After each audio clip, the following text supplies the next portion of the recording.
दंडवतः।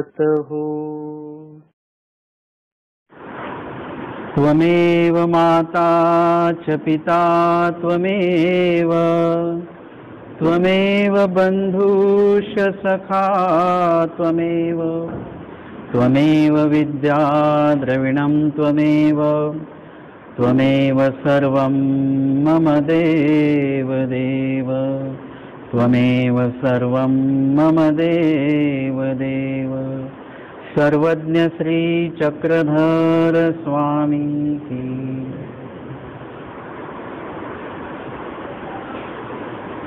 आज खामगाव येथे आपण सर्वजण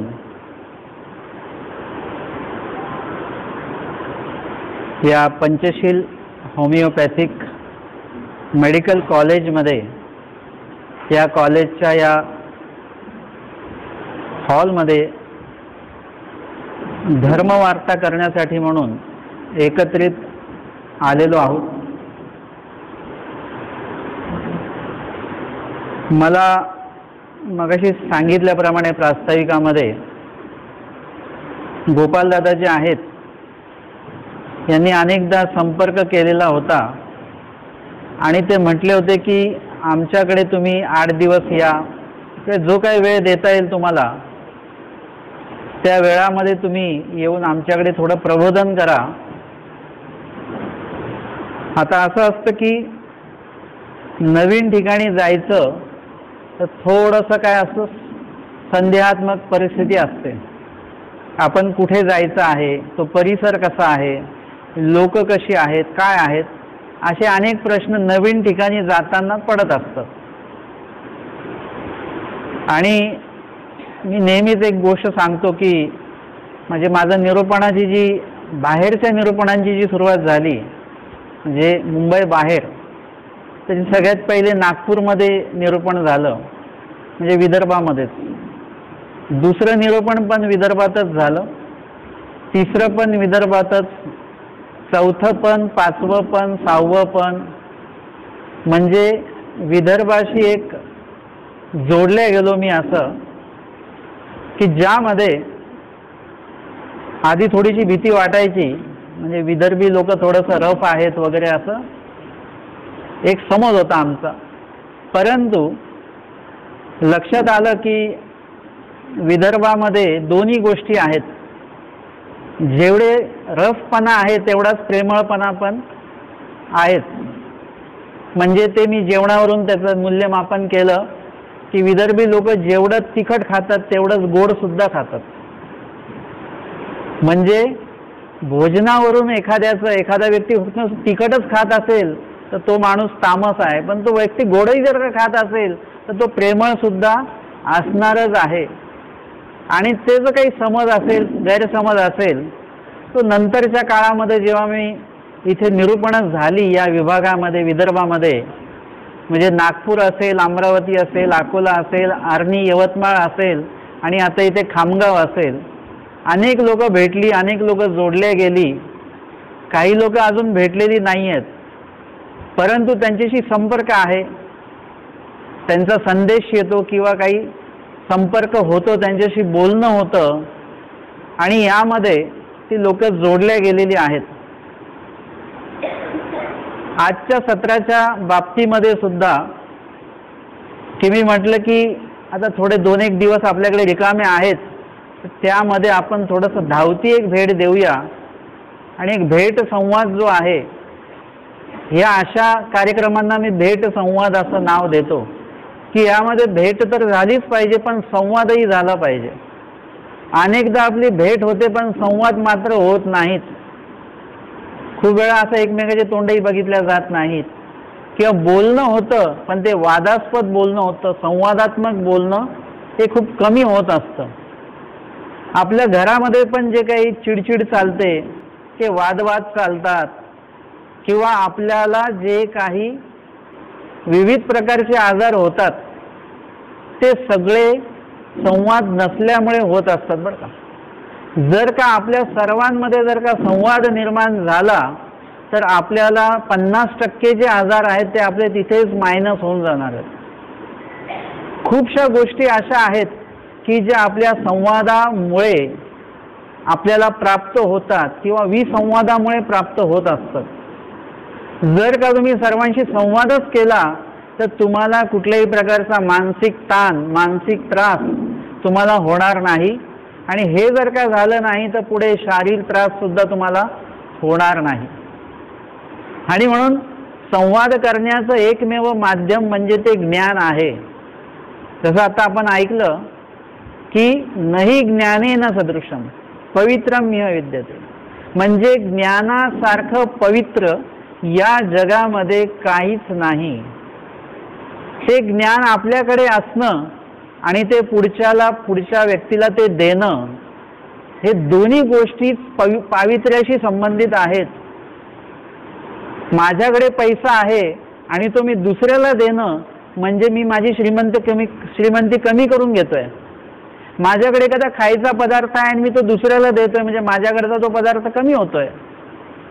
माझ्याकडे संपत्ती आहे ती मी दुसऱ्याला देतोय म्हणजे ती कमी होते माझ्याकडची, म्हणजे त्याच्यामध्ये काय होतो, विसंवादाची भावना निर्माण होते। मी माझं त्यांना का देऊ असा एक भाग निर्माण होतो।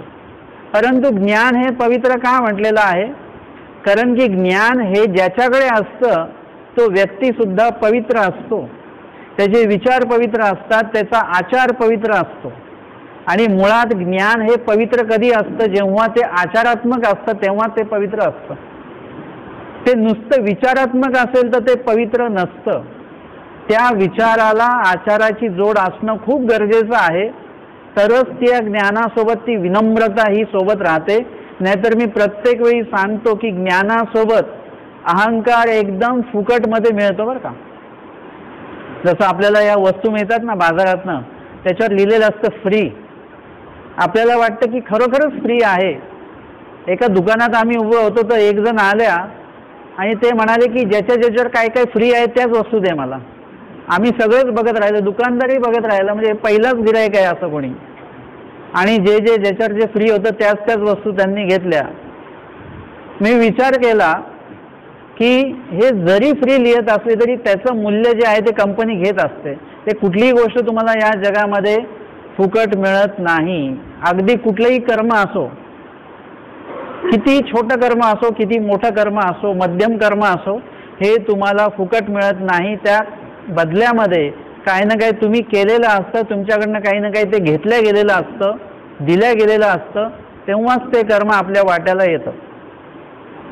मग हे अशा पद्धतीचं जे आहे की ज्ञानासोबत अहंकार हा मात्र पूर्णपणे तुम्हाला फ्रीमध्ये मिळत असतो। एकदा ज्ञान प्राप्त झालं की अहंकार त्याच्यासोबत कधी येतो हे आपल्याला लक्षात येत नाही।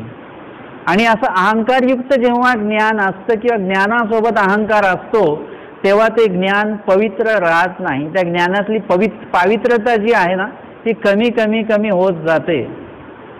आपल्याला एखादी व्यक्ती का आवडते, आपण म्हणतो की ते खूप सुंदर बोलतात, त्यांचा स्वभाव खूप चांगला आहे, त्यांच्याकडे खूप विनम्रता आहे, कधीही जा ते हसत स्वागत करतात।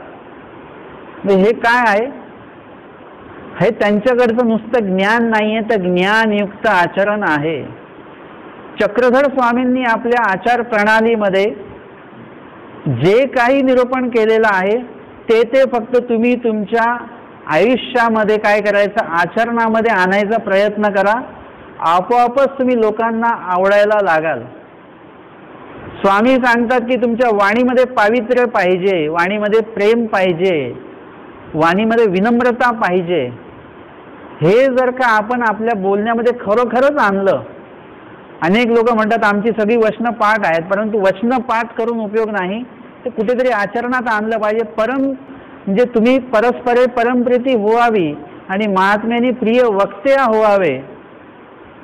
आपल्याकडे परमप्रीती असणं हा एक प्रकार वेगळा, आणि त्या परमप्रीतीला आपण आपल्या बोलण्यातनं प्रिय वक्तव्य त्या वाणीला आपल्या प्राप्त करून देणं हा एक प्रकार वेगळा। म्हणजे ते एक विचारणीय ज्ञान आहे आपल्याकडे आणि एक आचरणीय ज्ञान आहे। तर ते आचरणीय जे ज्ञान आहे ते आपल्याकडे जर का मिळालं, आपल्याला ते आपल्या आचरणातनं आपल्याला बाहेर आणता आलं, तर तुमच्याकडे असलेलं जे ज्ञान आहे ते खऱ्या अर्थाने काय होतं, त्याच्यामध्ये ते पावित्र्य जे आहे, ज्ञानामध्ये पावित्र्य आहेच, तर ते पावित्र्य आपल्यामध्ये सुद्धा कार्यरूप व्हायला लागतं. जसं एखादं आपण पेनकिलर गोळी घेतो, ती गोळी घेतल्यानंतर एक विशिष्ट वेळाने काय होतं, ती गोळी आपल्या शरीरामध्ये पसरायला लागते आणि मग हळूहळू पसरत पसरत मग त्या गोळीचा असर आपल्याला व्हायला लागतो, आपल्यावर व्हायला लागते, हळूहळू कार्य ते होतं. तसं ज्ञानामध्ये पावित्र्य आहे, परंतु तुम्हाला काय करावं लागेल, ते ज्ञान आचरणामध्ये आणल्यानंतरच ते ज्ञानातलं पावित्र्य तुमच्या उपयोगी येणार आहे. इथे आमचे स्वामी सांगतात की अर्जुन सकळ सामुग्रिया सामग्रीवंत एक वांचोनी. अर्जुन देवाकडे सकळ प्रकारच्या सामुग्री होत्या, काही येत नव्हतं अर्जुन देवाला. आपण फक्त धनुर्धारी अर्जुन म्हणूनच त्यांना ओळखतो, परंतु एका ठिकाणी ते कितीतरी काळ त्यांनी स्त्री वेशामध्ये त्यांनी काढला आणि कोणाला लक्षात सुद्धा नाही आलं की हे पुरुष आहे म्हणून. इतका सुंदर अभिनय त्यांनी केलेला होता असे ते अर्जुन देव. परंतु त्यांच्याकडे एक गोष्ट नव्हती, ती म्हणजे ब्रह्मविद्या नव्हती, म्हणजे परमेश्वराचं ज्ञान नव्हतं. आपल्याकडे सुद्धा सगळ्या प्रकारचं ज्ञान आहे, काही बनवायचं आहे पाककृतीचं ज्ञान आहे, कुठे जायचं यायचं आहे त्याचं ज्ञान आहे, प्रत्येक गोष्टीचं ज्ञान आहे, काही वस्तू बनवायची, काही पदार्थ बनवायचा आहे, सगळ्या गोष्टीचं ज्ञान आहे, परंतु परमेश्वराचं ज्ञान आपल्याकडे नाही आहे. तर ते ज्ञान अर्जुन देवांकडे पण नव्हतं, म्हणून त्यांना एवढ्या शंका होत्या, त्याची उत्तरं त्यांना मिळतच नव्हती. कृष्ण महाराजांनी अनेक पद्धतीने उत्तरं देऊन बघितली, परंतु अर्जुन देवांना ते उत्तर समजत नव्हतं, लक्षात येत नव्हतं. आणि त्यावेळी अप्रोक्ष प्रगटिले म्हणजे काय केलेलं आहे, त्यांना स्वामींनी विश्वरूप दर्शन दाखवलेलं आहे. आणि मग आता शब्दाला काय झालेलं आहे, जे नुसते शब्द ऐकल्या जात होते ते शब्द, त्या शब्दरूपी ज्ञान आता दिसायला पण लागलं. शब्दातनं काय काय सांगितलं ते त्या ठिकाणी त्यांना दिसलं. जी प्रक्रिया ते शब्दात समजून सांगत होते कृष्ण महाराज, ते प्रत्यक्ष रूपाने दाखवल्यानंतर, म्हणजे जसं कॉलेजमध्ये असतं ना की थेरपी असते आणि प्रॅक्टिकल असतं, म्हणजे एक फक्त शब्दरूपी शिकवलं जातं, ते 50%च लक्षात येतं, 100% लक्षात नाही येत. मग त्यासाठी काय करावं लागतं, त्यांना परत प्रॅक्टिकल जे आहे ते वेगळं ते ठेवावं लागतं आणि त्या माध्यमातून मग ते जे ज्ञान 50% कळलं ते 100% कळतं. अर्जुन देवांच्या बाबतीमध्ये तेच झालं की त्या ठिकाणी त्यांना प्रत्यक्ष रूपाने जेव्हा सर्व दाखवलं गेलं आणि आता अर्जुन देवांकडे जे एक कमी होती ब्रह्मविद्येची, ती ब्रह्मविद्या सुद्धा अर्जुनांना प्राप्त झाली. आता अर्जुन देवांमध्ये कितीतरी प्रमाणामध्ये अहंकार वाढला पाहिजे होता, परंतु अर्जुन देवांमध्ये अहंकार वाढला नाही.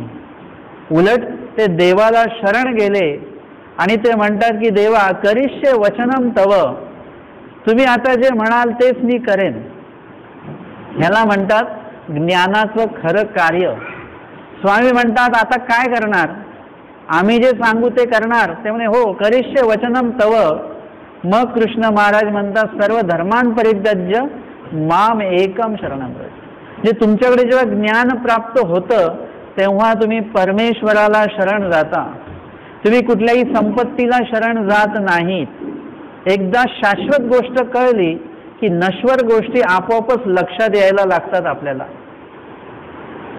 जसं एक कॉलेज, होमिओपॅथिक कॉलेज आहे की नाही, मग इतक्या दिवस आपण काय असतं की आपण ॲलोपॅथिककडे जास्त ओढा असतो आपला. आपल्याला झटकेपट पाहिजे असतं की एकदा गोळी घेतली लगेच 5 मिनिटात डोकं थांबलं पाहिजे आपलं. परंतु हे कळत नाही की ते घेऊन घेऊन कधीतरी आयुष्य पण थांबून जाईल.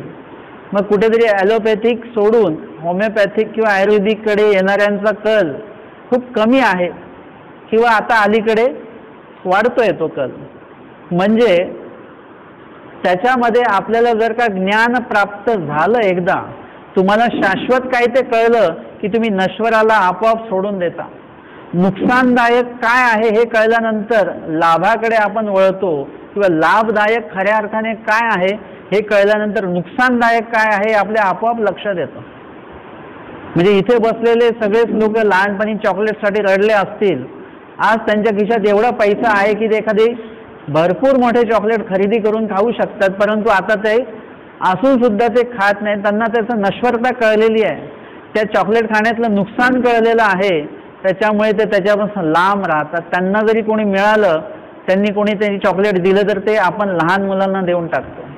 म्हणजे आपल्याला एकदा ज्ञान कळलं की ते आपण ज्ञानाचं कार्य असं असतं की त्या माध्यमातून आपण नश्वर जे आहे, नुकसानदायक जे आहे त्याच्यापासून लांब जातो आणि जे शाश्वत आहे, जे कायम आहे त्याच्याकडे आपण जात राहतो, त्याच्याकडे आपण वळत राहतो.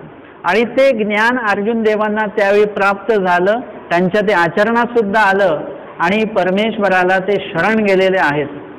म्हणजे आपल्याकडे जे ज्ञान येतं त्या ज्ञानाचा जर का आपण खऱ्या अर्थाने चांगला उपयोग जर का नाही केला तर ते पवित्र ज्ञान जे आहे ते पवित्र ज्ञान आपल्या काहीच कामाचं राहत नाही. आणि म्हणून ते पावित्र्य असणं खूप गरजेचं आहे. स्वामींनी सांगितल्याप्रमाणे जे जे काही आचार प्रणाली आहे ती नुसती शब्दांमध्ये वाचून, शब्दांनी नुसती पाठ न करता ती आपल्याला कार्यरूपाने जर का आपल्या आयुष्यामध्ये, आपल्याला आचरणामध्ये जर का आपल्याला आणता आली तर त्याचा उपयोग जो आहे तो खूप मोठा आपल्याला होतो. आणि म्हणून लीळाचरित्रातले माईंभट्ट असतील, भटोबास असतील, महादाईचा असतील, बाईचा असतील, यांचं एक पूर्व आयुष्य जर का आपण बघितलं आणि स्वामींच्या भेटीनंतरचं जर का आयुष्य बघितलं तर आपल्याला प्रामुख्याने तो ज्ञानाचा फरक लक्षात येतो, अज्ञानाचा फरक लक्षात येतो. की अज्ञान जेव्हा ते होते तेव्हा त्यांचं वर्तन कसं होतं आणि ते जेव्हा ज्ञानी झाले तेव्हा त्यांचं आचरण कसं आपल्याला वाचायला मिळतंय, ऐकायला मिळतंय, श्रवण करायला मिळतंय, हे लगेच आपल्या लक्षात येत असतं. आणि म्हणून जे म्हटलेलं आहे की ज्ञानाशिवाय पवित्र या जगामध्ये काहीच नाही आहे, ते यासाठीच आहे की एखादी ज्ञानी व्यक्ती असते, ती त्या ज्ञानाच्या माध्यमातून आचरण करून ती स्वतः पवित्र होते, त्याचे अंतकरण पवित्र होतात, त्याचे विचार पवित्र होतो, त्याचा आचार पवित्र होतो, त्यांचं उठणं बसणं सगळं पवित्र असतं. स्वामी सांगतात की त्यांचं उठणं बसणं येतुलेही वाया न वसे, म्हणजे ते व्यर्थ काहीच करत नाहीत. बहुतांशी लोक, जसं आता आम्ही अनेकांना सांगतो की बाबा अन्यवार्ता करू नका बरं का, आत्ता हा कार्यक्रम संपल्यानंतर पण अन्यवार्ता चालू होणार. म्हणजे जे ते एकमेकांशी बोलतात, कधी आलात, काय चाललंय, काय नाही, हे बोलणं चालू राहतं.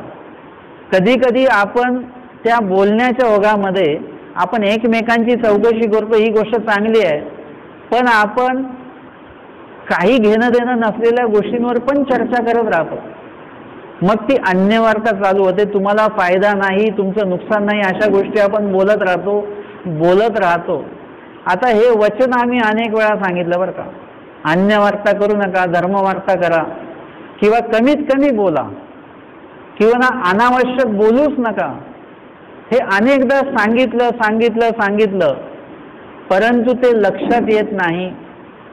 जर का आपण अनेक लोकांचं घोळका आहे त्याच्यामध्ये जर का तुम्ही उभे राहिलात तर तुम्हाला ती अन्यवार्ता वाटतच नाही, कारण तुम्ही पण सुद्धा त्याच्यामध्ये बोलत राहता. आपण पण काय काय किस्से सांगतो. एक जण म्हणतात आमच्याकडे पाणी नाही आलं, दुसरं आपण पण म्हणतो आमच्याकडे पण नाही आलं पाणी. काही घेणं नाही, तुम्ही इन्फॉर्मेशन देणं काय गरजेचं आहे का तिथे, परंतु आपण बोलून टाकतो. अशा अनेक गोष्टी आपण बोलत राहतो. आता तुम्ही काय करा एकदा की हा जो घोळका आहे या घोळकामध्ये मिसळू नका. तुम्ही तुमचं बाजूला उभं राहून गाठी स्मरण करा.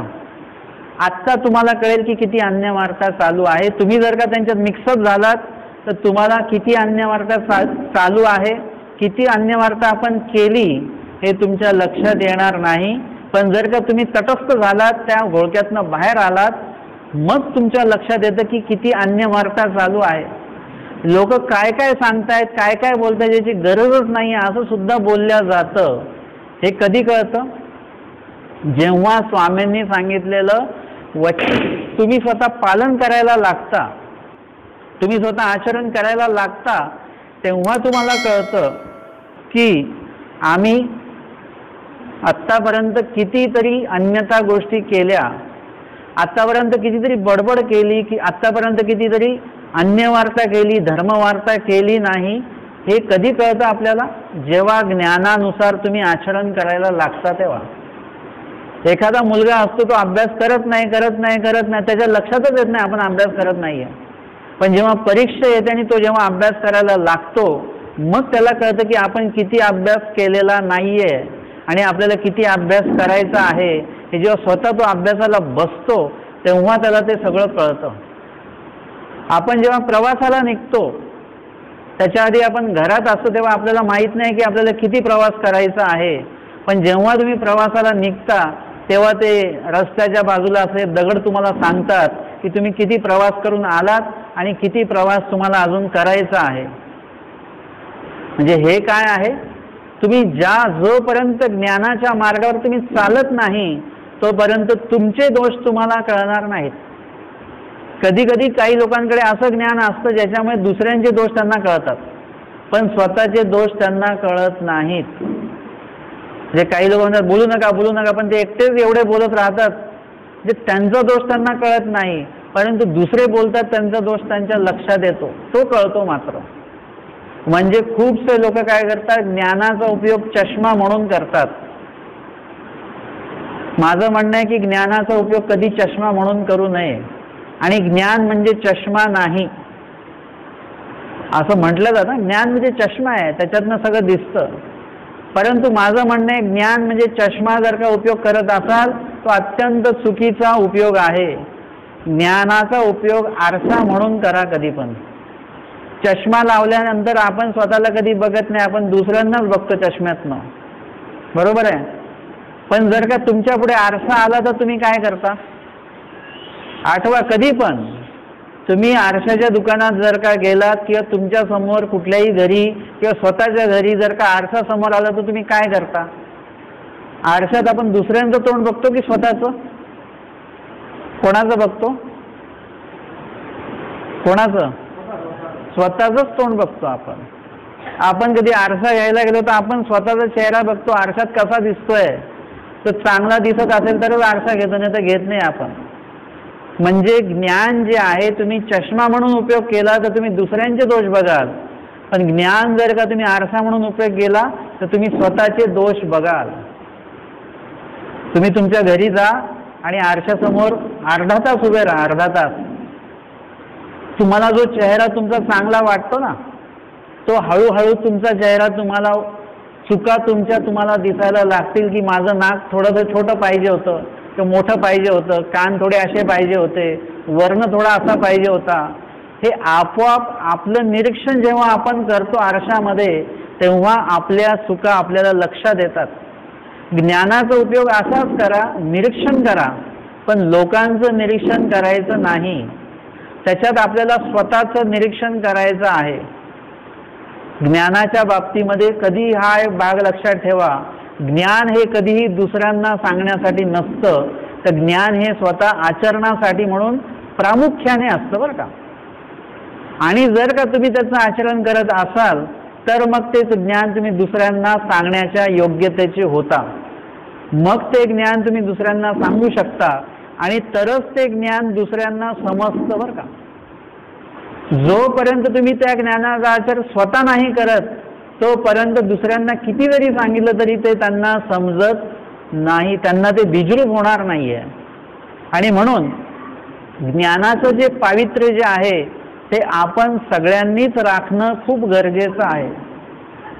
नाहीतर काय होतं की आपल्या कुआचरणामुळे ज्ञानाचं नाव जे आहे ते खराब होतं. जसं आपणच जर का कुआचरण केलं काही तर कोणाचं नाव खराब होईल? परमेश्वराच्या ज्ञानाचं नाव जे आहे ते खराब होईल. तुमच्या ज्ञानात असंच सांगितलेलं आहे का, असं लोक येऊन बोलतात आपल्याला. म्हणजे हे काय आहे? ज्ञान वाईट नाही आहे, पण ज्ञानाला ज्यांनी धारण केलेलं आहे त्या व्यक्तीने आपल्यातला वाईटपणा घालवलेला नाही. आमचे भटोबा जेव्हा लोणीला एकदम एकाला आवाज देतात, अरे अरे गुरुवा, स्वामी त्यांना शिक्षा पण करतात भटोबासांना. भटोबास म्हणतात, महात्मा काही नवसी, तुम्ही महात्मे आहात की नाही? मग असं बोलवतात का कोणाला? अरे अरे गुरुवा असं नाही बोलवायचं. त्यांना आदरपूर्वक विचारा, बोलवा त्यांना. त्यांच्याशी बोलताना तुम्हाला कसं बोलता आलं पाहिजे की त्या व्यक्तीला बरं वाटलं पाहिजे. त्या व्यक्तीला आपण आवाज दिला, त्याच्याशी संवाद केला, बोललो तर त्या व्यक्तीला बरं वाटलं पाहिजे. असं प्रकारचं बोलणं तुमचं असलं पाहिजे.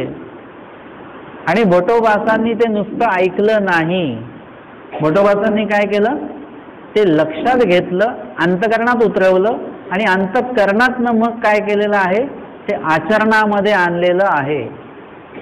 तुम्हाला जर का या विभागामध्ये जिथे जिथे आपल्याला पाण्याचे नळ काढलेले आहेत त्या नळांना जर का पाणी आपल्याला आलं पाहिजे असं वाटत असेल तर काय करावं लागतं, आपल्याला वरती जे स्टोरेज आहे, पाण्याचे जे काही स्टोरेज आहे त्या स्टोरेजमध्ये आधी ते पाणी आणावं लागतं आणि तरच इथे नळांना पाणी येणार आहे. म्हणजे मुख्य जे स्टोरेज आहे तुम्ही जर का भरलंच नाही तर कुठल्याच नळाला पाणी येणार नाही. तसं आपल्या आचरणामध्ये येण्यासाठी त्याचं जे स्टोरेज आहे ना ते सगळं अंतःकरणामध्ये करावं लागतं. ते जर का अंतःकरणात तुम्ही ते स्टोरेज नाही केलं, ते साठवलं नाही ते तुमच्या आचरणातनं कधीच बाहेर पडणार नाही. अनेक लोकांना जर का लिळा म्हटलं की सांगा इथे लिळा, ते म्हणतात आम्हाला लिळा सांगता येत नाही. म्हणजे जर का लोकांची अन्यवार्ता बंद करायची असेल तर त्यांना फक्त एवढंच म्हणायचं की सगळ्यांनी लिळा सांगा आता एक एक. सगळे चिडीचूप होऊन जातात. कोणाचीच हिंमत नाही आहे देवाची लिळा सांगायची, सगळेजण घाबरतात. पण तेच जर का त्यांना म्हटलं काही अन्य वार्ता जर का करायची म्हटली तर ते इतकं बिना माईकचं एवढं बोलतात एवढं बोलतात एवढं बोलतात, पण देवाचं म्हटलं की लगेच आपण चिडीचूप होऊन जातो. असं का होतं बरं? एखादी घटना आपण एकदाच ऐकतो कोणाकडनं तरी की तुम्हाला उशीर का झाला, मग ते सांगतात आम्ही निघालो तेवढ्यात पाऊस आला, बस उशिरा आली, मग नंतर आम्ही असं झालं तसं झालं, मग इथपर्यंत आम्ही असं असं पोहोचलो. आपण त्या व्यक्तीकडनं एकदाच ऐकतो आणि नंतर ते आपलं लगेच पाठही होतं आणि आपण दुसऱ्या तिसऱ्या चौथ्या सगळ्यांना ती कथा सांगतो की ते उशीर का झाला त्यांना. एकदाच ऐकलं आणि पाठ कसं काय होतं तुमचं लगेच. महिला वर्ग आहे ना, एखादी मालिका बघतात लगेच तो एपिसोड लगेच पाठ होतो त्यांचा. मग ते जे मालिका बघायला कोण नसतं ते त्यांना विचारतात आजच्या निरूपणात काय झालं. म्हणजे एपिसोडमध्ये मालिकेमध्ये त्या सुनेला मारलं का तिने, मग ती महिला पूर्ण एपिसोड त्या बाईला सांगते. म्हणजे लगेच पाठ झालं तुमचा एपिसोड. एखादे लोक 3 तासाचा सिनेमा बघून येतात आणि बाहेर आल्या आल्यापर्यंत त्यांचा सगळा सिनेमा पाठ असतो आणि ते दुसऱ्याला येऊन त्या सिनेमाची कहाणी सगळी सांगत बसतात. कसं काय बरं हे पाठ होतं आपल्याला. आणि जर का एखादी लीळा सांगायला सांगितली तर आपलं पाठच नसते ती. अनेक वेळा लीळा ऐकली तरी पाठ होत नाही. का नाही होत आपली पाठ? कारण की सिनेमाचं, सिरियलचं, ह्या सगळ्या गोष्टींचं स्टोरेज आपण अंतःकरणामध्ये केलं, मनापासनं ते बघितलेलं आहे. मनापासनं. अहो काही बाया रडतात माहिती आहे का, म्हणजे ते सिरियल बघता बघता रडतात लोक. अशी काही घटना घडतात लोक, म्हणजे सगळं नवलच नवल असतं. म्हणजे कितीतरी अंतःकरण आपण त्या गोष्टीला दिलेलं आहे. मनापासून ती गोष्ट आपण बघतो, मनापासून ती गोष्ट आपण ऐकतो. तेच जर का कार्य तुम्ही लिळेंच्या बाबतीमध्ये जर का केलं, परमेश्वराच्या ज्ञानाच्या बाबतीत जर का तुम्ही केलं, तर तुम्हाला परमेश्वराचं ज्ञान पाठ करावं लागणार नाही. जी गोष्ट आपण लक्षात ठेवतो ती गोष्ट पाठ करावी लागत नाही. लक्षात घ्या मी काय बोलतोय. एखादी गोष्ट पाठ करून करून लक्षात ठेवावी लागते. तर पाठ करून लक्षात ठेवलेली गोष्ट आपण विसरू शकतो, पण लक्षात ठेवलेली जी वस्तू असते पाठ न करता ती आपल्या कायम डोक्यामध्ये राहते. तुम्ही आता वचन पाठ करून करून लक्षात ठेवा, काही दिवसांनी तुम्ही वचन विसरून जाल. पण एखाद्या व्यक्तीने भांडणात तुम्हाला 4 वाक्य जर का बोलले असतील, ते तुम्ही लक्षात ठेवता, ते तुम्ही कधीच विसरत नाही. तुम्ही म्हणता मी आज 10 वर्षा पहिले तुम्हाला काय बोलला आजही माझ्या लक्षात आहे. कसं काय लक्षात आहे बरं? ते काय पाठ केलं का? ते वाक्य तुम्ही लिहून घेतले आणि घोटले का ते तो काय बोलला, वाक्य बोललाय. परंतु तुम्ही काय केलं, ते वाक्य पाठ नाही केले, ते तुम्ही लक्षात ठेवले. आणि लक्षात ठेवलेली वस्तू आपण कधीच विसरत नाही. सगळं एकदम ॲक्युरेट आपलं सांगू शकतो आपण ते. म्हणून ज्ञान जे आहे ते पाठ करू नका. आपल्याला पाठ करायला लावतात, आम्ही सांगतो तुम्हाला स्वतः वचनं पाठ करा, वचनं पाठ करा. आम्हाला वाटतं की कमीत कमी ते पाठ करता करता जरी ते अंतरामध्ये उतरेल, परंतु काय होतं, ते अंतर वाढतानाच आम्हाला दिसतं, अंतरात उतरताना दिसतच नाही. म्हणून काय करा की जे ते ज्ञान आहे ते पाठ करणं ही उत्तमच आहे, पण ते जास्तीत जास्त लक्षात ठेवा. आताच मी मगाशी सांगितलं की आमच्या ते सत्संगामध्ये एक त्या बाई होत्या, म्हणजे अर्थातच ते सत्संग हे आता जे भक्तराज दादा आहेत ते सत्संग घ्यायचे डोंबिवलीला, तिथे त्या बाई होत्या, निरक्षर बाई होत्या, परंतु त्यांना कुठली पण लीळा सांगायला लागलं की त्यांना ती लीळा माहितीच असायची. अरे एखादी निरक्षर बाई आहे, ती लीळा वाचत नाही, काय नाही, आणि प्रत्येक लीळा कशी काय माहिती असते त्यांना? कारण की त्या बाईला माहिती आहे की मला वाचता येत नाही, त्याच्यामुळे मी लीळा वाचू नाही शकत. मग अशा वेळेला जर का कोणी लीळा सांगत असेल तर ती लीळाच मनापासून ऐकायची, म्हणजे लीळा वाचायची गरज नाही, पाठ करायची गरज नाही, ती मनापासनं ऐकली की ती लक्षात राहते आपल्या. आणि त्या दृष्टीने कदाचित त्यांचा तो प्रयत्न असेल, आणि ते करता करता काय झालं, त्यांच्या सगळ्या लीळा अशा पाठ होत गेल्या. ॲक्युरेट ते तुम्हाला वाक्य नाही सांगणार, पण त्या लीळेमध्ये काय घडलं, स्वामी आले, मग ते भक्त काय म्हणाले, एवढं ढोबळ अर्थाने ते सांगू शकतात. हे पण खूप महत्त्वाचं झालं. म्हणून मी सांगत असतो की लीळा पाठ करू नका, तर लीळा लक्षात घ्या, लीळेमध्ये काय काय घडलेलं आहे, सुरुवात कुठे झाली, मध्य काय आणि त्याचा शेवट काय आहे लक्षात घ्या नुसतं. ती लीळा तुम्हाला लगेच लक्षात राहणार.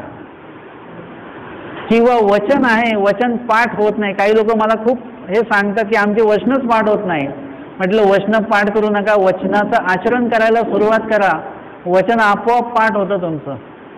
म्हणजे आचरणा करायला जर का तुम्ही लागलात तर लगेच पाठ होतं. आता खूपशा महिलांनाच आपण विचारूया की त्यांना जर का एखादी भाजी बनवायला सांगितली, एखादा पुलाव बनवायला सांगितलं, तर त्यांनी ते पाठ केलेलं आहे का? पुलावमध्ये काय काय टाकायचं असं लिहून घेतलं आणि त्यांनी ते पाठ केलेलं आहे का? नाही, पाठ नाही केलं त्यांनी. त्यांनी काय केलं, अनेक वेळा तो पदार्थ बनवला आहे. तो बनवून काय झालेला आहे, म्हणजे ते आचरण करायला लागले. ते म्हटले असते की नाही पूर्ण पदार्थांची रेसिपी पाठ करूया मग बनवूया, तसं तो पाठ होत नाही आणि तसा बनवता येत नाही. तो तुम्हाला काय करावा लागतो, सतत तुम्हाला तो वारंवार तो पदार्थ बनवावा लागतो आणि मग बनवता काय होतं की तुम्हाला तो पदार्थ आपोआपच यायला लागतो. त्या पदार्थाचं जे काही चव आहे, ती चव कशा पद्धतीने वाढवायची हे सगळं तुमच्या लक्षात यायला लागतं. म्हणजे पदार्थ बनवणं हे तुम्हाला पाठ करावं नाही लागत, तर ते सतत बनवावं लागतं. महिला वर्ग जे आहेत ते चपाती जेव्हा बनवतात तेव्हा पहिल्यांदाच लगेच गोल चपाती होते का? नाही. ते अनेक देशांचे नकाशे पहिले बनवल्या जातात सुरुवातीच्या काळात, आणि नंतर मग शेवटी ते गोल चपाती म्हणजे पृथ्वी तयार करतात. पृथ्वी तयार करायच्या आधी पृथ्वीमध्ये जे काही देश आहेत ते आधी तयार होतात, नंतर मग ते गोल चपाती करायला शिकतात. म्हणजे ह्याच्यासाठी तुम्हाला काय करावं लागतं, वेळ द्यावा लागतो, ती तपश्चर्या करावी लागते, ते कार्य करावे लागतात. चपाती गोल कशी बनवायची याचं व्याख्यान वाचून ऐकून चपाती कधीच गोल करता येत नाही. त्यासाठी ते क्रिया तुम्हाला पुन्हा करावी लागते. ज्ञानाच्या बाबतीमध्ये सुद्धा तसंच आहे की ज्ञान हे जोपर्यंत तुम्ही आचरणात आणत नाही तोपर्यंत तुमचं ते पाठांतर होणार नाही. आणि ज्ञान आचरणात आणणं म्हणजेच तुम्ही त्या ज्ञानाचं पावित्र्य जे आहे त्या पावित्र्याचा आस्वाद तुम्ही घेत आहात. ते जे काही पावित्र्य आहे ते तुमच्या आचरणामध्ये जे तुम्ही आणता तेव्हा ते पावित्र्य तुमच्या माध्यमातून इतरांपर्यंत पोहोचतं. आणि म्हणूनच आजही आपल्याला अनुभव असा आहे की आपण नुसतं एखाद्या अधिकरणांना भेटलो जरी ते अधिकरण आपल्याशी बोलले नाहीत, काय नाही, नुसतं भेटले तरी तुम्हाला का बरं वाटतं? तुम्ही कधी विचार केला का याचा? एखाद्या मार्गामध्ये गेलात, तुम्ही घरी असता तेव्हा तुमचं कधी मानसिक ताण किती असतो तुमचा, आणि जेव्हा तुम्ही स्थानवंदन करायला जाता, मार्गात जाता, तेव्हा तुम्हाला किती आनंद होत जातो, आनंद वाढत जातो. किलोमीटर कमी होतात आणि आनंद वाढत जातो. आणि तिथे गेल्यानंतर तुम्हाला सकाळी 5ला आपोआप जाग येते, इथे अलाराम लावून जाग येत नाही. तिथे तुमचं स्मरण आपोआप होतं. इथे म्हणता आमचं स्मरणच होत नाही. तिथे तुम्हाला आळस नसतो, सेवा तुम्ही करता, तुमचे हातपाय दुखत नाही तिथे. असं का होतं तिथे? कारण की ती जागा जी आहे तिथे उपस्थित असलेले जे काही मार्गस्थ मंडळी आहेत त्या लोकांनी तिथे स्मरण करून करून ती जागा पवित्र केलेली आहे. त्यांच्या आचरणाच्या माध्यमातून त्यांनी तिकडे असे वेव्स तयार केलेले आहेत. तिथलं वातावरण तसं निर्माण केलेलं आहे. त्या वातावरणाच्या वलयामध्ये जेव्हा तुम्ही पोहोचता त्यावेळी आपोआपच तुमच्यामध्ये सुद्धा ते पावित्र्य काही वेळासाठी येतं. आता परत तुम्ही जेव्हा घराकडे येता तसं घराचं किलोमीटर कमी कमी होत जातं आणि आपल्यातली ती सात्विकता पण कमी कमी कमी कमी होत जाते. आणि घरी येईपर्यंत मार्गाचा आनंद आपला बंद होऊन जातो. घरी येईपर्यंत तेच आठवतं की आता घरी जायचं आहे, पाणी भरायचं आहे, स्वयंपाक करायचा. परत घरचे तुमचे जे काही भाग आहे तो तुमच्या डोक्यामध्ये यायला लागतो. म्हणजे तुम्हाला याच्यावरून तरी लक्षात आलं पाहिजे की एखाद्या आचरण करणाऱ्या व्यक्तीच्या संपर्कात आपण जर का गेलो तर आपल्यामध्ये कितीतरी बदल होतो. तर जर का आपणच स्वतः जर का आचरण करायला लागलो तर आपल्यामध्ये कितीतरी मोठा बदल होईल. माझे शिष्य आहेत, हिंदी भाषिक आहेत, व्यावसायिक आहेत आणि त्यांनी उपदेश घेतला आणि उपदेश घेतल्यानंतर म्हणजे त्यांचं नंतर मग स्मरण वगैरे त्यांचं सगळं चालू आहे. एकदा त्यांनी मला फोन केला. ते मला म्हटले की आज मी सकाळी तुमची आठवण काढली, तुमचं नाव घेतलं आज मी. मग म्हणजे आज माझा दिवस एवढा चांगला गेला, एवढा चांगला गेला. मी म्हटलं बघा, माझं नाव घेतल्याने जर का तुमचा दिवस चांगला जातो तर मी ज्यांचं नाव घेतो जर का त्यांचं नाव तुम्ही घेतलं तर तुमचं अख्खं दिवस नाही, अख्खं आयुष्य तुमचं चांगलं जाईल. ते एवढे प्रसन्न झाले, म्हणजे त्यांना एवढं आवडलं हे वाक्य. आणि ते बोलले की आता मी रोजच्याही पेक्षा जास्त नामस्मरण जे आहे ते करेन.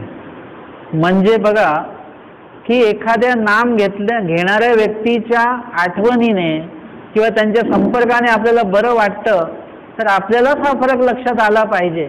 जसं आपण म्हणतो ना की तुमची शुगर कशी कमी झाली, मग ते म्हणतात हे खाल्ल्यामुळे माझी शुगर कमी झाली. मग आपण काय करतो, ते गोळ्यांचं औषधांचं नाव लिहून घेतो आणि ते परत आपण पण ते औषध घेतो आणि आपण पण ते औषध खायला लागतो. म्हणजे त्यांचा जो काही लाभ आहे तो आपल्यालाही झाला पाहिजे. त्यांना तो कशामुळे झाला तेच उपाय आपण सुद्धा स्वतःच्या उपयोगामध्ये आणतो. तसं आपल्याला सुद्धा काय करता आलं पाहिजे, ह्याचं उत्तर शोधता आलं पाहिजे की अधिकरणांच्या नुसत्या भेटीने प्रसन्न का वाटतं, किंवा ते अधिकरण आहेत त्यांचा चेहरा प्रसन्न का असतो. कुठल्याही प्रश्नाचं उत्तर त्यांच्याकडे का असतं, कधीच ते कुठल्याही मानसिक ताणामध्ये का नसतात. म्हणजे याचं प्रश्न आपल्याला पडले पाहिजेत, याचं उत्तर आपल्याला मिळालं पाहिजे की त्यांच्याकडे आहे ज्ञान. ते ज्ञान कुठे आहे, त्यांच्या पोथीमध्ये, त्यांच्या पुस्तकामध्ये नाही आहे. त्यांचं ते ज्ञान त्यांच्या अंतःकरणामध्ये आहे. बघा, एखादी गोष्ट असते, तुम्ही उदास असता आणि जर का तुम्हाला कोणी म्हटलं की तुम्हाला 8 दिवसांनी आम्ही 10 लाख रुपये तुम्हाला देणार आहोत, आता ते जे वाक्य आहे ते आपल्या अंतःकरणामध्ये लगेच येतं आणि त्याचं प्रतिबिंब आपल्या चेहऱ्यावर येतं. आपलं उदासी निघून जाते, आपण एकदम प्रसन्न होतो, आनंदी राहतो आणि पैसे मिळाल्यानंतर अजून जास्त आनंदी होतो आपण. म्हणजे आपल्या अंतःकरणात एखादी गोष्ट आली की त्याचे पडसाद जे आहेत, त्याचे प्रतिबिंब आहेत ते आपल्या चेहऱ्यावर येतात. आता तेच जर का उलट वाक्य असेल की तुम्हाला दिलेले उधार पैसे जे आहेत ते घ्यायला आम्ही उद्या येतोय असं म्हटल्यानंतर लगेच चेहऱ्यावर औदास्य येऊन जातं, उदासी येऊन जाते. म्हणजे आपल्या अंतःकरणामध्ये जे आहे ते आपल्या चेहऱ्यावर लोकांना दिसतं.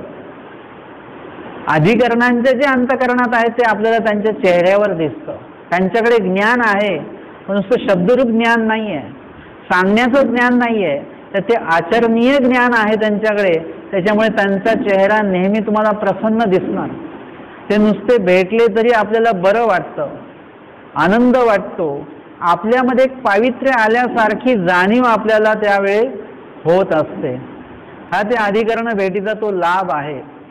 आणि म्हणून आजचा आपल्याला प्रत्यक्ष रूपाने परमेश्वर भेटणार नाहीयेत, परंतु त्यांनी जे ज्ञान दिलेलं आहे त्या ज्ञान रूपाने परमेश्वर आपल्याला मिळतात.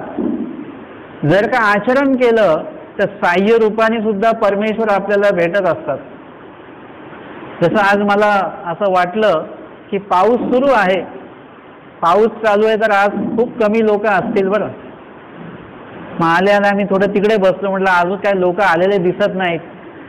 परंतु इथे आल्यानंतर एवढे तुम्ही सर्वजण बसलेले आहात, जे पाऊस असला तरी तुम्ही इथे आलेला आहात. जो येणारा माणूस आहे त्याला साह्य होतं, जो येणारा माणूस नाहीये त्याला साह्य होण्याचा काही प्रश्नच निर्माण होत नाही. परंतु जर का तुम्ही निघालात, तुम्ही यायला निघालात, तर तुम्हाला सर्वतोपरी साह्य जे आहे ते तुम्हाला आपोआप प्राप्त व्हायला लागतं. याच्यामध्ये कुठल्याही प्रकारचा संदेह. तर परमेश्वर जे काय आहे की तुम्ही एखादं कार्य करण्यासाठी म्हणून जे उभे राहता, त्यावेळेला काय होतं की ते कार्य बरोबर परमेश्वर पार पाडत असतं.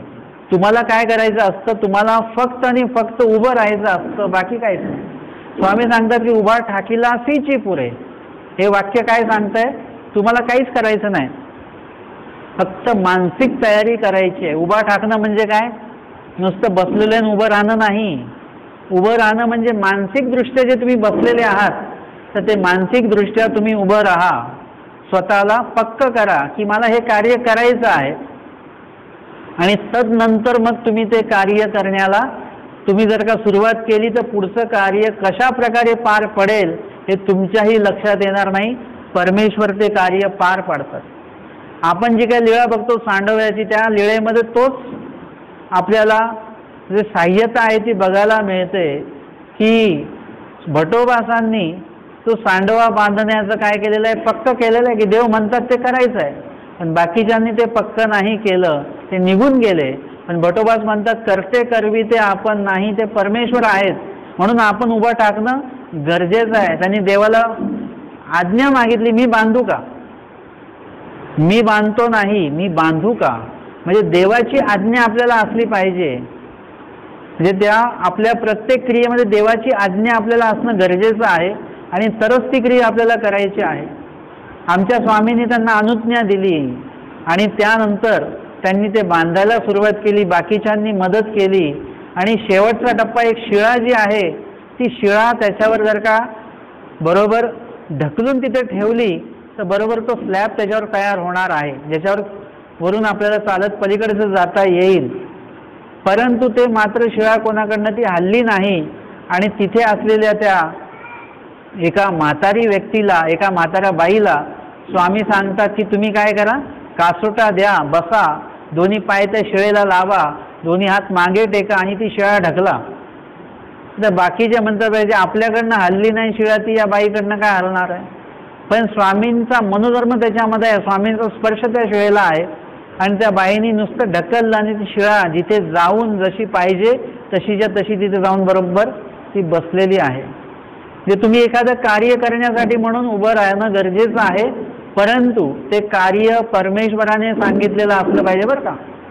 नाही तर तुम्ही एखादं भांडण्यासाठी जर का उभे राहिलात तर, की देवाने सांगितलं उभा टाकल्याची पुरे, चला भांडायला जाऊ आपण आणि भांडण पार पाडूया, तर त्याच्यासाठी तुम्हाला साह्य होणार नाही. एखाद्याचं वाईट करायला म्हणून तुम्ही उभे टाकलात तर देवाचं साह्य होणार नाही.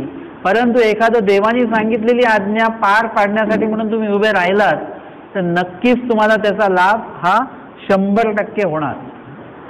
आत्ताच्या काळामध्ये एक वेळ अशी होती की मी लोकांसाठी निरूपण करायचो. आत्ताची वेळ अशी आहे काही वर्षांपासनं की आता मी लोकांसाठी निरूपण करत नाही. तुम्हाला जरी वाटत असले मी तुमच्यासाठी बोलतोय, पण मी तुमच्यासाठी बोलत नाही, मी माझ्यासाठीच बोलतोय. आता तुम्हाला जे जे एक वाक्य मी तुम्हाला म्हणून सांगतो आहे ते प्रत्येक वाक्य मी मला लागू करून घेतो, ते मला आचरणात आणायचं. हे मी नंतर मी आठवतो मी काय काय बोललेलो आहे, हे मी आठवतो मी तुम्हाला काय काय आचरण करायला सांगितलंय, हे मी माझं आठवतो, आणि ते आचरण मला करायचं आहे. तुम्ही लोक आचरण करो न करो, पण ते आचरण मला करायचं आहे या भावनेतनं मी निरूपण करत असतो. जसं मी सांगितलं की आपण आता हॉल असेल समजा, त्याच्यामध्ये आपण निरूपण चालू होणार आहे, देवपूजेला लोक येणार आहेत, मग त्यांच्यासाठी आपण चटाया टाकतो, पट्ट्या टाकतो. तुम्ही कधी पण निरीक्षण करा की आपण चटई टाकली तर काय करतो, टाकल्यानंतर ती नीट करताना ती आपण कधी वाकून हाताने नीट करत नाही. कशी नीट करतो, पायानेच नीट करत असतो. बहुतांश वेळा 99% वेळा पायानेच आपण पुढे ओढतो, मागे ओढतो, इकडे सरकवतो. आता हे गोष्ट माझ्या जेव्हा लक्षात आली, म्हणजे मी स्वतः पण तसं करतो, माझ्या जेव्हा गोष्ट लक्षात आली की मंदिरामध्ये चटई टाकतोय मी, त्याच्यावर बसणार कोण आहे, ग्रस्त लोक, वासनिक लोकच बसणार आहे. मग आता ती जर की मी पायाने जरी मागे पुढे गेली तर काय हरकत आहे, मी साधू आहे, ते वासनिक आहेत, असा भाव मी आणला पाहिजे. परंतु मी हे म्हटलं की ते जरी वासनिक आहेत तरी ते उद्या कोण होणार आहेत, यदा कदाचित ते अनुसरण घेतील, किंवा नाही जरी घेणार तरी ते आत्ता कोण आहेत, वासनिक आहेत. ते या चटईवर बसून नामस्मरण करणार, देवाला आठवणार, आणि ते कोण आहेत, परमेश्वराचे साधक आहेत. मी जर का मला स्वतःला जेवढं मूल्य देतो त्याच्यापेक्षा कैक पटीने ते मूल्यवान असणार आहेत त्यांच्या कर्तृत्वाने. मग त्यांच्यासाठी जरी चटई टाकायची झाली तरी मी ते कधीही पायाने, म्हणजे मी लोकांना सांगितलं की ते पायाने नीट करायची नाही, खाली वाकून ते नीट करायची.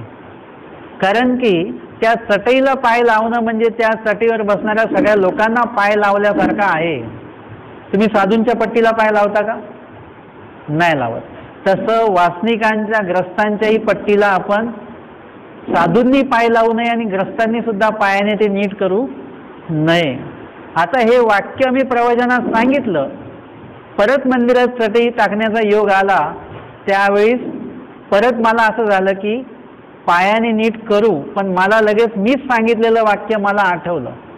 चुकतो मी पण, परंतु त्यावेळेला मी सांगितलेले प्रवचनातले वाक्य जे मला कोणी सांगितले, देवानी सांगितलेले आहेत मला, ते वाक्य मला आठवतात, ते वचन मला आठवतात. आणि मग मला कितीही कंटाळा आलेला आहे की पायानेच नीट करू, परंतु मी लक्षात घेतो की नाही, जे आपण सांगितलेलं आहे तेच आपल्याला आचरणामध्ये सुद्धा आणायचं आहे. आणि किती जरी कंटाळा आला असेल तरी मी वागतो आणि ते हातानेच चटईचं मी नीट करतो. म्हणजे मी स्वतः तो भाग आचरणामध्ये आणतो की जे मी सांगतो आहे ते जर का मी आचरणात नाही आणलं तर त्या सांगण्याचा नुसताच काही उपयोग नाही. आणि म्हणून मगासपासून जे तुम्हाला मी सांगतो आहे की ज्ञान हे आचरणामध्ये आणा, आचरणामध्ये आणा, आयुष्य खूप सोपं होऊन जातं. तुम्हाला जे ज्ञान कठीण वाटतं, तुम्हाला जे आयुष्य कठीण वाटतं, ते आयुष्य खूप सोपं होऊन जातं जेव्हा तुम्ही ज्ञान आचरणामध्ये आणता तेव्हा. आणि म्हणून आजच्या या सत्रामध्ये या ठिकाणी तुम्ही जे परमेश्वराचं ज्ञान आहेत, वचन आहेत, लीळा आहेत, मराठी रूपाने आपल्याकडे लिखित स्वरूपात आलेत आणि तुमच्या भाग्याने तुमच्या घरपर्यंत ते आता रेकॉर्डिंग रूपाने सुद्धा पोहोचत आहेत. तर तुम्ही काय करा, जास्तीत जास्त त्याचं वाचन करा, श्रवण करा, त्याचं पाठांतर करा, तो भाग लक्षात घ्या आणि तो अंतःकरणामध्ये ठसवा, जेणेकरून तुमच्या आचरणामध्ये तो आपोआपच येईल. आणि तुमचं जे काही आयुष्य आहे ते व्यावहारिक आयुष्यसुद्धा तुमचं छान होईल, सात्विक होईल, आणि आध्यात्मिक आयुष्यसुद्धा तुमचं, त्याचं आध्यात्मिक आयुष्याचं, आध्यात्मिकाचं सुद्धा आयुष्य तुमचं वाढवृद्धीस लागेल. अशा प्रकारची सदिच्छा व्यक्त करतो आणि या ठिकाणी मी थांबतो. मला या ठिकाणी आपण सर्वांनी, पंचकृष्ण प्रबोधन मंडळ आहे हे खामगावचं, आपण मला या ठिकाणी आमंत्रित केलं आणि मला या ठिकाणी बोलण्याची संधी दिली, याबद्दल सर्वांचे धन्यवाद व्यक्त करतो आणि या ठिकाणी थांबतो. सर्वज्ञ श्री चक्रधर स्वामी की जय.